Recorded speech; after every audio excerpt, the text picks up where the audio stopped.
Baik, lanjut ke pembahasan yang selanjutnya, yaitu ada 5 kaidah pokok atau yang biasa disebut dengan al-qawaid al-khamsah dan contoh-contohnya.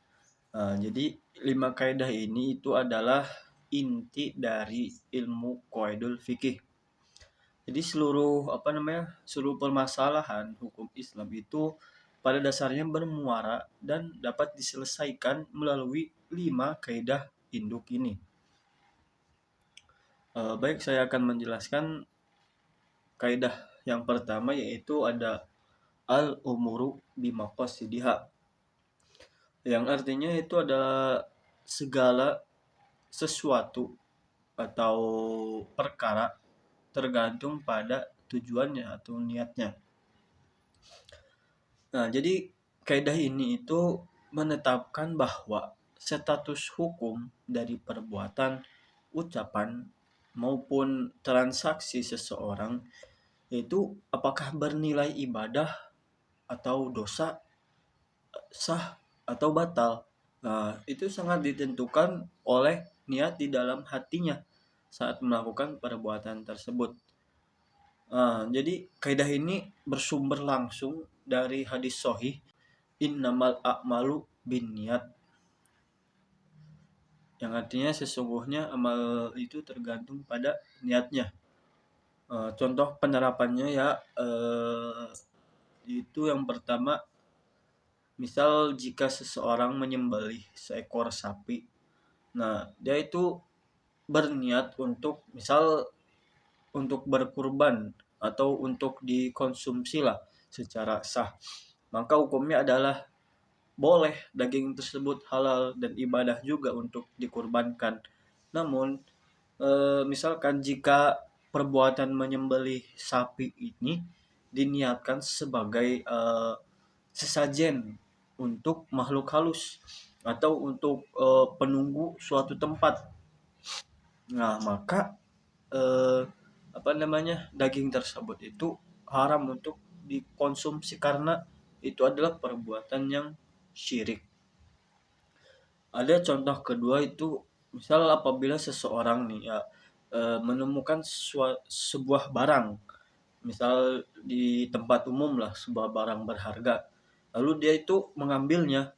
Nah, hukumnya ini ditentukan oleh niatnya.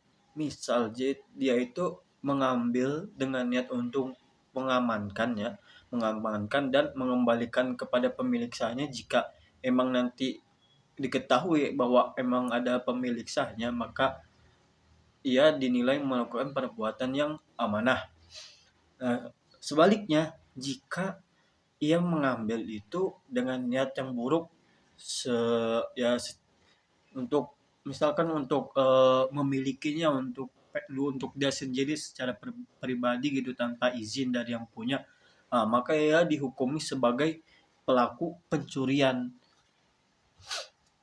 Uh, Ada contoh ketiga, yaitu misal dalam hukum keluarga, jika seorang suami berkata kepada istrinya itu, pulanglah, misal kayak pulanglah engkau ke rumah orang tuamu, atau ya kamu tinggallah sama orang tuamu. Nah, ucapan ini bermakna kiasan. Jika suami ini emang berniat menyuruh istrinya menjenguk orang tua atau berlibur, maka tidak ada konsekuensi hukum apapun. Akan tetapi jika kalimat tersebut itu diucapkan dengan niat dalam hati untuk menceraikan istrinya, maka ucapan tersebut sah dan jatuh sebagai talak. Oke, lanjut ke kaidah yang selanjutnya. Kaidah yang kedua itu ada al yakinu la yuzalu bisak, yang artinya keyakinan ini tidak dapat dihilangkan oleh keraguan. Nah, jadi kaidah ini itu menjelaskan atau menegaskan bahwa sesuatu yang sudah dipastikan terjadi berdasarkan bukti dan kesadaran itu tidak dapat dianulir atau digugurkan oleh rasa ragu-ragu atau asumsi yang muncul kemudian gitu. Islam di sini itu menuntut kepastian dan mengabaikan keraguan yang tidak berdasar. Contohnya nih, misal apa namanya, saat bersuci atau saat wudhu lah, wudhu. Nah, seseorang itu telah melaksanakan wudhu secara sempurna di rumahnya untuk sholat maghrib.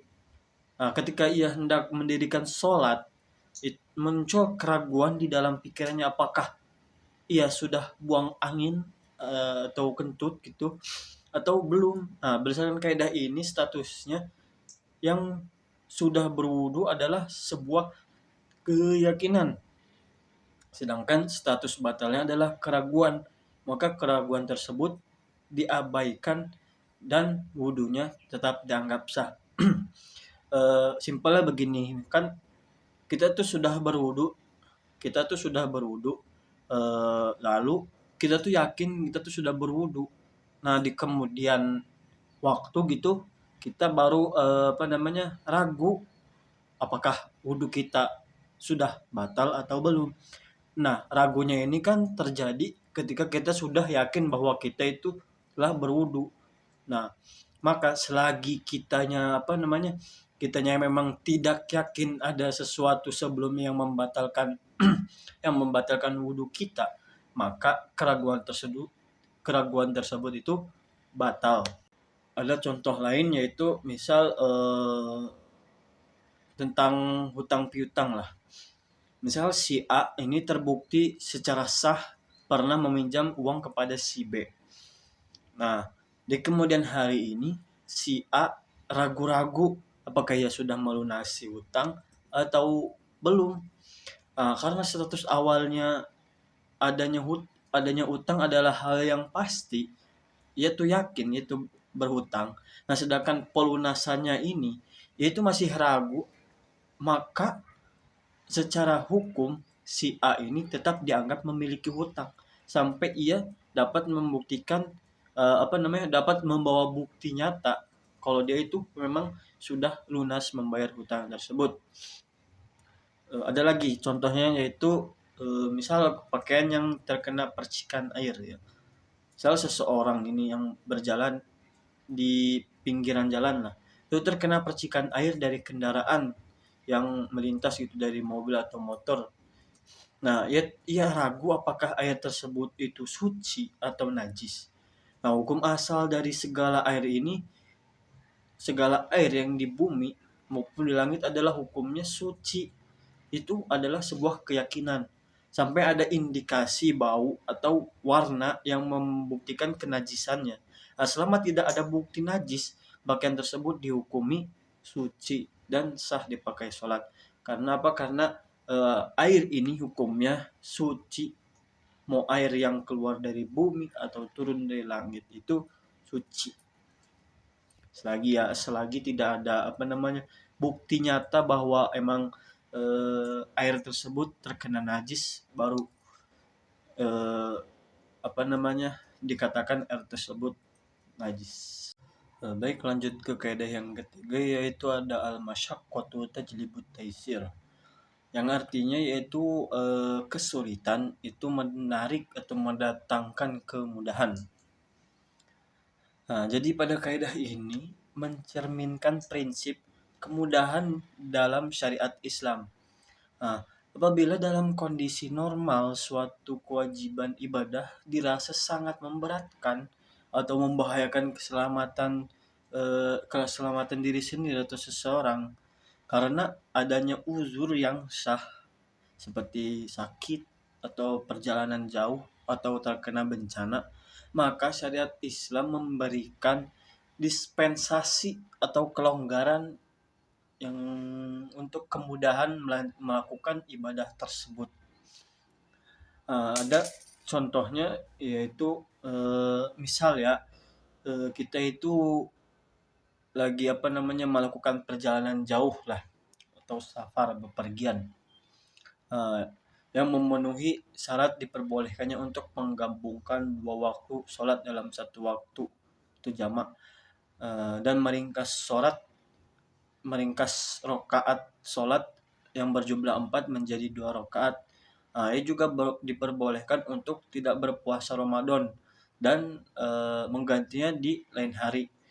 Nah, apa namanya, jarak jarak diperbolehkannya kita untuk menjamak sholat ketika kita sedang bepergian, ya, harus di dalam mazhab Syafi'i itu kalau nggak salah apa namanya kurang lebih 82 kilometer itu jarak tempuhnya.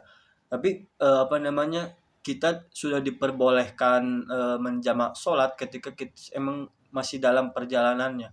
Walaupun memang masih jauh untuk mencapai 82 kilometer.